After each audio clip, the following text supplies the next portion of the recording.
Approves or disapproves much more a value. What a man chooses deliberately is not much more a value than a mere object of desire, a mere whim. Now, in the latter case, if a value is the object of choice as distinguished from mere desire, quite a few things would never be values which would be values if value is taken to be any object of desire. So you define the range of values. You make a value judgment by your answer to this apparently merely factual question, what is a value? I will not go into the other difficulties to which this position is exposed. I will only state some of them to see why we must not take it for granted. The fact-value distinction is in itself a part of a larger issue. This distinction is unknown to the citizen as citizen, to what we may call to the common sense understanding of political things. For the common sense understanding, the judgment that, say, President Johnson is a very clever man, value judgment, and the judgment that he is 6 feet or so high are of the same status. You can find it out there by the same way of looking at it. And also whether his policy is wise is a bit more complicated, but another value judgment can be established in the same way as anything merely factual. But, so for common sense, the distinction between facts and values doesn't exist. But according to the now reigning view, in the moment we turn to a scientific understanding of politics, we must make this fundamental distinction between facts and values. But scientific understanding is preceded by common sense understanding, as everyone will admit. But we must add one point which is not always made. This dependence of scientific understanding on common sense understanding can never be gotten rid of, however much social science might proceed.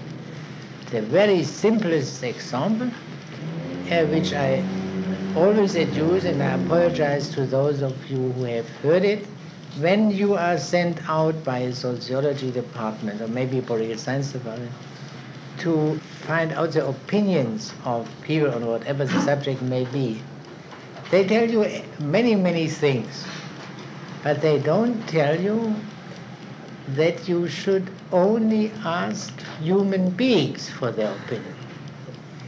Still less do they tell you how to tell a human being from a dog or from a tree. Now, how do you know how to tell a human being from a non-human being? I don't know, but surely you haven't learned it in classrooms. You know it in a pre-scientific way which is very dark, but which is very reliable. There are very few cases where you have any doubt whether you are talking to a human being or not. Now, this common sense understanding, which is preceding science, it can never be completely transformed. It can, in the decisive respect, never be transformed into scientific knowledge. This, by the way, will be the theme of this course, as you will see in a few hours. Now let me give you a very general description of the alternative to positivism, which is today so powerful and which also rejects political philosophy. I called it historicism, obviously a derivative from the word history. Now, what is this? Its thesis can be stated as follows. All human thought, including scientific thought, rests ultimately on premises which cannot be validated by human reason and which change from historical epoch to historical epoch.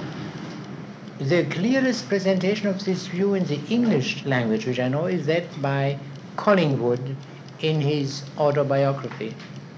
He speaks there of what he calls absolute presupposition, that all human thought rests ultimately on absolute presuppositions which differ from historical epoch to historical epoch and which are not susceptible of being validated. Now, I must explain this, and as far as it affects, in a general way, the understanding of what political philosophy is about. Political philosophy appeared to us to be the quest for the good society. All political philosophers have tried to give answers to that. But as we see when we begin to study them, or even to read them, they have given a great variety of answers. So we have a simple and clear question and are confronted with a chaos of answers. To take one simple case, if you ask Aristotle what a good society is, he will give you a very different answer from what Locke gives you, and which is a true answer.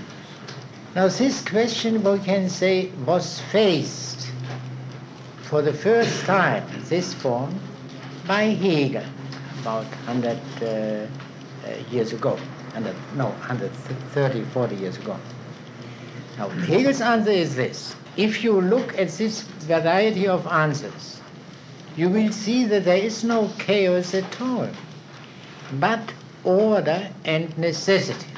Aristotle and Locke give different answers, incompatible answers.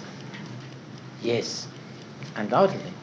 But why do they give different answers? The answer, Aristotle was a Greek, and Locke was an Englishman of the 17th century. Stated generally, the doctrines are a function of the times, or the epochs. And by this simple observation, the chaos disappears. Today this has become so trivial that many textbooks are written from this point of view, and I think you get this with your mother's milk as babies, but it was once a great change in orientation. There is, however, one great difficulty. If doctrines are functions of time, there cannot be the political philosophy. And in particular, Hegel has no right to present his political philosophy as the political philosophy, but only as a political philosophy for the time being, which Hegel did not do. And Hegel had this apparently paradoxical justification. Hegel assumed that there is an absolute time, an absolute moment, incomparable with all other times. And Hegel's political philosophy belongs to that absolute moment, and therefore it is the final political philosophy. Hegel could therefore say, that is implied already in what I said, the historical process is a rational process, and therefore it must be a finite and completed process, because if it were not completed, you can't know what will happen afterward. Maybe it looks very rational up to now, and then it ends in a terrible disaster, and it would not be simply a rational process. Now, to quote another formulation of Hegel, the individual is a son of his time.